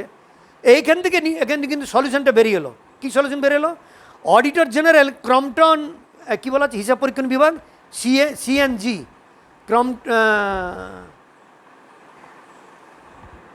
ওয়ার্ডটা কি ঠিক, ক্রম্পটন অ্যান্ড অডিটর জেনারেল, সম্ভবত এইটা ওয়ার্ড, সিএনজি। আচ্ছা, তাহলে সিএনজি এর জেনারেল ডাইরেক্টর, হেড, প্রধানমন্ত্রী অথবা রাষ্ট্রপতির কাছে দায়বদ্ধ, তারাই জবাবদিহি চাইতে পারে, তাদের কাছে অ্যান্সারেবল। ঠিক একইভাবে তাহলে শাসন বিভাগের যে ক্যাবিনেটের সেক্রেটারি, মুখ্য সচিব, রাজ্যে মুখ্য সচিব, দেশে প্রধান সচিব ক্যাবিনেটের, তাহলে কার কাছে অ্যান্সারেবল হবে? প্রধানমন্ত্রী বা মুখ্যমন্ত্রী। এইখানে কিন্তু ক্লিয়ারিফিকেশনটা এসে গেল, প্রধানমন্ত্রী বা মুখ্যমন্ত্রী। মানে অডিটর জেনারেলের ক্ষেত্রে এটা যদি হয় তাহলে একই ধারা আমরা ব্রেন স্টর্মিং করে আমরা আলোচনা আসতে পারি, তাহলে এখানেও ওই প্রধানমন্ত্রী বা মুখ্যমন্ত্রীর কাছে।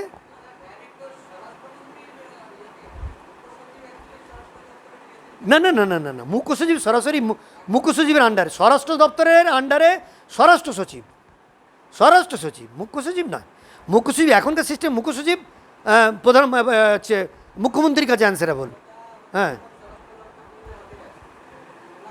স্বরাষ্ট্র সচিব স্বরাষ্ট্র এই এই সিস্টেমে, প্রাউডের সিস্টেমে হবে যে এই যে প্রত্যেকের ডিপার্টমেন্টাল মন্ত্রীর কাছে দায়বদ্ধ এই সুসংগত গণতন্ত্রে, আর মন্ত্রীরা কিন্তু তাদের উপর খবরদারি করতে পারবে না, একমাত্র মুখ্যমন্ত্রী বা প্রধানমন্ত্রী ব্যতী রেখে। বোঝা গেল? এই যে স্বরাষ্ট্র সচিব, অর্থ সচিব, বিচার বিভাগীয় সচিব, এরা সব প্রধান সচিবের কাছে অ্যান্সারেবল, আর প্রধান সচিব বা মুখ্য সচিব প্রধানমন্ত্রী বা মুখ্যমন্ত্রীর কাছে অ্যান্সারেবল। ঠিক আছে? আচ্ছা, এবারে তারপরে প্রাউড প্রবক্তা বলছেন, তবুও এত কিছু রক্ষা কবচের পরেও অবিচার এবং শোষণের সম্ভাবনা থেকে যায়। এত কিছু মানদণ্ড সংশোধনমূলক ব্যবস্থা নেওয়ার পরেও বলছেন তবুও এই গণতন্ত্রে অবিচার এবং শোষণের সম্ভাবনা থেকে যায়। তাই তত্ত্বাবধানের প্রয়োজন, এবং সেটার জন্যই প্রয়োজন সদ্বিপ্র বোর্ড, যেটাকে বলা হচ্ছে সদ্বিপ্র তন্ত্র। এবারে সদ্বিপ্র বোর্ড কী করে আসবে? সদ্বিপ্রদের সর্বোচ্চ বোর্ড কীভাবে আসবে? হ্যাঁ, সেখানে আমি আগেই বলেছি রাজনৈতিক ক্ষমতার কেন্দ্রীকরণ প্রাউড বলাচ্ছে, আর অর্থনৈতিক ক্ষমতার বিকেন্দ্রীকরণ। রাজনৈতিক ক্ষমতার কেন্দ্রীকরণ মানে একজনের হাতে সুপ্রিম পাওয়ার নয়, সদ্বিপ্রদের।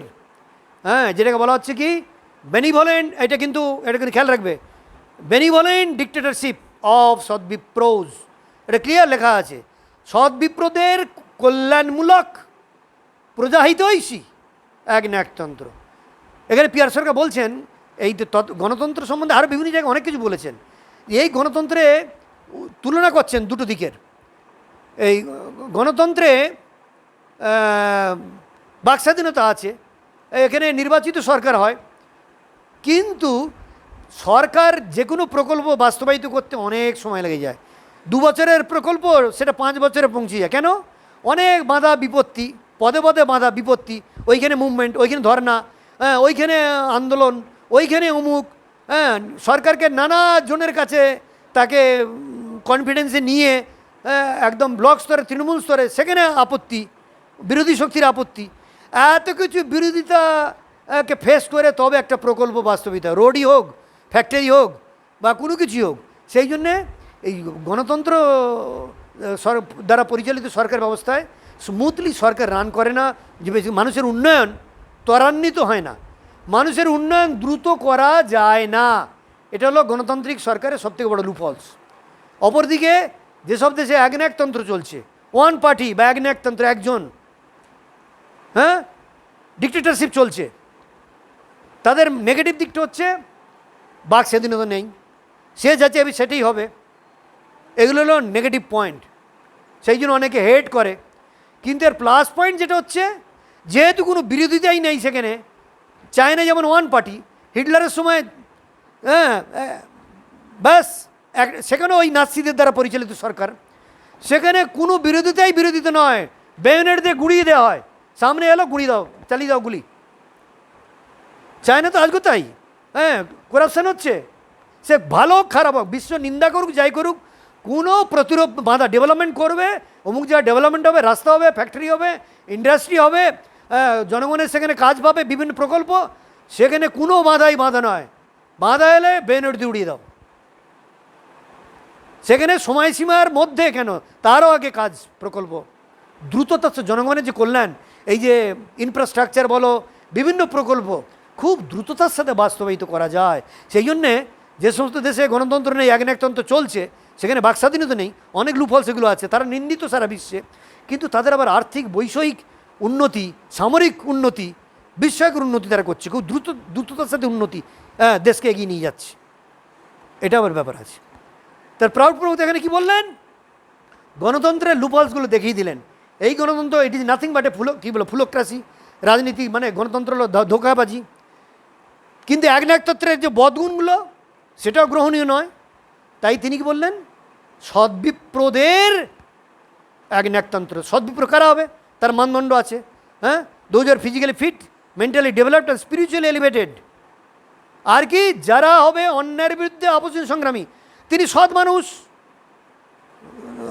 দুর্নীতি করেন না, হ্যাঁ, আধ্যাত্মিক সাধক, ভালো নিয়মনীতি মানেন, জমনীতি মানেন, কিন্তু গুটি গুটি বয় বা গার্ল অন্যায়ের বিরুদ্ধে মাথা তুলে সাহস করে প্রতিবাদ করতে পারেন না, করেন না, অন্যায়ের বিরুদ্ধে সংগ্রাম করতে পারেন না, এগিয়ে আসেন না, তাহলে তিনি সদ্বিপ্র হবেন না। সদ্বিপ্র মানে ফাইট, ফাইট অ্যান্ড ফাইট। তন্ত্রের মূল কথা হলো fight. Struggle is the existence of essence of life. জীবন মানে স্ট্রাগল। তাই জীবনের প্রতিক্ষেত্রে সংগ্রাম, অন্যায়ের বিরুদ্ধে সংগ্রাম করতে হবে। এই কোয়ালিটি, তবে সেই হলো সদ্বিপ্র। সেই সদ্বিপ্র হবে কি? জ্ঞান উদ্দীপ্ত, প্রজাহিতৈষী। কেন? তাদের তো ত্যাগ। এই জায়গায় যারা আসবে তাদের মূল কথা হবে ত্যাগ, জনগণের কল্যাণ, প্রজাহিতৈষী, জ্ঞানোদ্দীপ্ত প্রজাহিতৈষী, ওই যে কল্যাণমূলক, সেই তাদের এক ন্যাকতন্ত্র।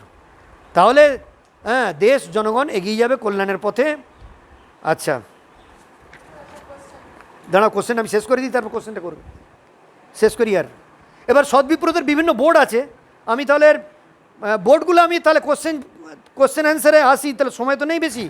কি, সদ্বিপ্রদের এবার বিভিন্ন বোর্ড আছে, ওগুলোর আমি ব্যাখ্যায় যাচ্ছি না, ওগুলো তো জানে। সদ্বিপ্রদের দ্বারা নির্বাচিত বিভিন্ন বোর্ড হবে, তার বিভিন্ন ফরম্যাট বাবা বলে দিয়েছেন। আমার আজকের ক্লাসের ইন্টারেস্ট ছিল গণতন্ত্রে এত লুফলস, গণতন্ত্রে আজকে যারা আমাদের মধ্যে অনেকে গণতন্ত্র চাই, গণতন্ত্র, গণতান্ত্রিক ধাঁচা। আরে বাবা, প্রাউড প্রবক্তা গণতন্ত্রকে ক্র্যাশ করেছেন প্রতি মুহূর্তে। এই গণতন্ত্রকে শোধন করার জন্য এত রক্ষা কবচ দিয়েছেন, তারপরে বলেছেন শোষণ এবং অবিচারের সম্ভাবনা থেকে যায়। হ্যাঁ, আমাদের তো এই অর্গানাইজেশন, এই যে সিলেক্ট ইলেকশনের সিস্টেম, এটারও ভুল ব্যাখ্যা হচ্ছে এখন ফিল্ডে, যে যেমন কিছু ব্যাখ্যা দিচ্ছে, এটারও ভুল ব্যাখ্যা হচ্ছে। তো সেই জন্যে অল্পবিদ্যা ভয়ঙ্করী হয়ে যায়। আমাদের এখন সত্যিকারের প্রাউড, আনন্দমার্গ, ফিলোসফির উপর থরো স্টাডি দরকার, এবং কি বলবো, ডিপ, খুব গভীরভাবে বিশ্লেষণ, আলোচনা দরকার। বাবা তো কণিকায় বলে গেছেন, কণিকায় দর্শন দিয়ে গেছেন, সমাজ দর্শন, আধ্যাত্মিক দর্শন কণিকায় দিয়ে গেছেন, সূত্রাগারে দিয়েছেন, সূত্রে মণিগণাইব। হ্যাঁ, সূত্রগুলোকে মালা গাচ্ছি আমরা। আগামী দিনে এগুলোর উপরে ডিটেলস আলোচনা, গভীরভাবে বিশ্লেষণ করে এক একটা সূত্র, এক একটা লাইন দিয়ে এক একটা বই, এক একটা গ্রন্থ রচনা হবে, এক একটা বাবার এক একটা লাইনের উপরে, কথার উপরে। তো অনেক কিছু নিয়ে গভীরভাবে বিশ্লেষণ, পর্যালোচনার দরকার আছে।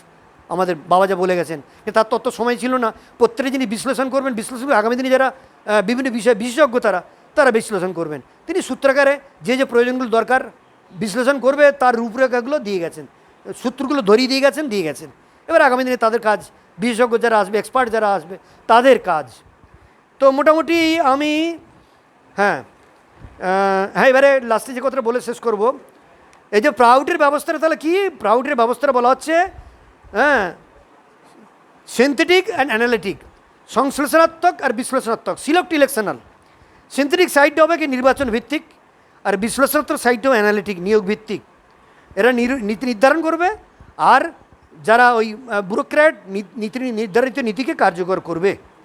এই হলো মোটামুটি সংক্ষেপে সুসংগত গণতন্ত্রের যে রূপ কি হতে পারে, প্রাউড প্রবক্তা সে সম্বন্ধে আমাদের ব্যাখ্যা দিয়ে গেছেন। আমরা বিভিন্ন জায়গায় আমাদের লেকচারে, বক্তব্যে, লেখায় আজকের এই গণতন্ত্রে কি লুফলস, এই গণতন্ত্র মন্দের ভালো, যতদিন না বেটার কোনো ভালো কিছু আসছে, এটাকে রক্ষা কবচ কিছু কী করা যায়, এই যে তত্ত্বগুলো বলা হয়েছে, এগুলো আমরা বিভিন্ন জায়গায় প্ল্যাটফর্মে আমরা আলোচনা করতেই পারি। ঠিক আছে, কারো কোনো প্রশ্ন? হ্যাঁ, কী প্রশ্ন করছেন?